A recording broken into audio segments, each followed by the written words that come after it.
Hello दोस्तों, स्वागत है आपका अपने चैनल देसी मांगा मैनिया में। तो आ गए हैं हम आपके लिए द किंग ऑफ हेल का 27वां एपिसोड लेकर। और अगर आपने इसका पिछला एपिसोड मिस किया है तो उसका लिंक आपको कमेंट सेक्शन में मिल जाएगा। तो चलिए शुरू करते हैं इस वीडियो को। जैसा कि आपने पिछले एपिसोड में देखा था, कांग ने उस सी रैंक की डंगन में घुसकर एक ही अटैक में उस बॉस मॉन्स्टर को मार दिया था और वो इस बात से बहुत शॉक था कि वो इतना आसानी से किसी बॉस मॉन्स्टर को कैसे मार पाया। अब आगे कांग बोलता है क्या वो सच में ही एक बॉस मॉन्स्टर था भी या नहीं, पर लेकिन विंडो तो यही कह रही है कि तुमने बॉस मॉन्स्टर को मार दिया है। लेकिन क्या सी रैंक के बॉस मॉन्स्टर को मारना इतना आसान है? नहीं, वो इतना कमजोर नहीं था, बल्कि मैं ही स्ट्रॉन्ग हो गया हूँ। पहले मैं सोच रहा था कि इनको आराम आराम से मारूंगा, लेकिन अब मेरा प्लान कुछ और है। और ये बोलकर कांग तुरंत ही उन सभी मॉन्स्टर के आगे जाकर खड़ा हो जाता है और उन सभी मॉन्स्टर को लड़ने के लिए ललकारता है। तभी कांग सोचता है इतनी स्ट्रेंथ के साथ तो मैं इनको एक ही बार में मार दूंगा। और ये बोलकर कांग एक ही अटैक में उन सभी को मार देता है। तभी उसके सामने विंडो ओपन होती है। तुमने सी रैंक के मॉन्स्टर ग्रुप को मार दिया है, तुम्हारी लेवल 2 से बढ़ाई जाती है और तुम्हारी एक नई स्किल अनलॉक हुई है जिसका नाम है अर्थ ब्लेड। तो कांग इसको देखकर बहुत खुश होता है और सोचता है कि अभी मेरे पास इतनी एनर्जी तो है कि इस स्किल को ट्राई कर सकूं। तो चलो अभी इसका एक एक्सपेरिमेंट करके देखते हैं। और कांग पर जैसे ही दूसरा ग्रुप अटैक करने आता है, कांग तुरंत ही अपनी एक उंगली में से एक बूंद ब्लड जमीन पर गिरा देता है और उस स्किल को एक्टिवेट कर देता है। तभी कांग के चारों तरफ 3 कंसेंट्रिक सर्कल्स बन जाते हैं।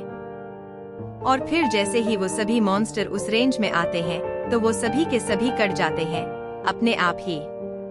और कांग ये देखकर बहुत खुश होता है कि ये स्किल तो बहुत अच्छी है। और फिर वो अपनी अथॉरिटी ऑफ प्रेडेशन का उपयोग करके सबको अब्जॉर्ब कर लेता है। तभी कांग बोलता है कि मेरी एनर्जी स्टैट्स इतने कम क्यों बढ़े हैं।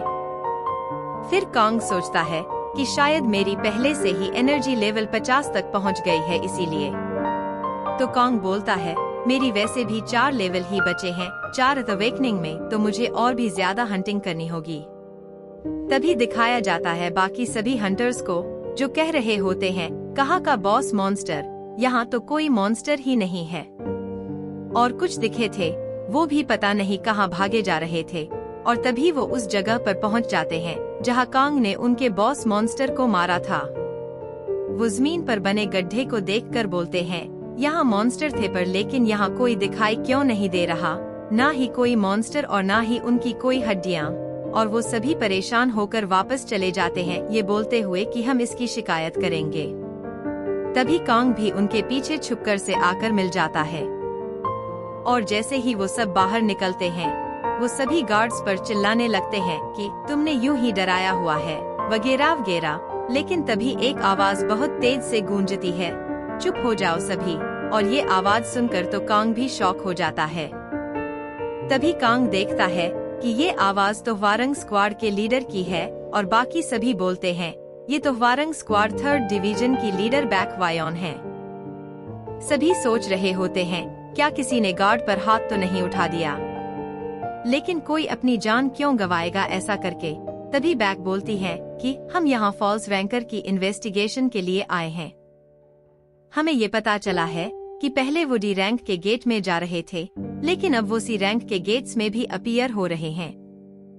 तो अपने आईडी कार्ड्स दिखाओ सभी, और सभी इस जांच में सहयोग देना, वरना अपनी हालत के जिम्मेदार खुद होंगे। और कांग ये सब सुनकर घबरा जाता है। और इसी के साथ हमारा ये एपिसोड खत्म होता है। अगले एपिसोड में आपको देखने को मिलेगा कि कांग कैसे यहाँ से निकलेगा और आगे के लिए प्लान बनाएगा। कमेंट करके जरूर बताना कि ये एपिसोड आपको कैसा लगा।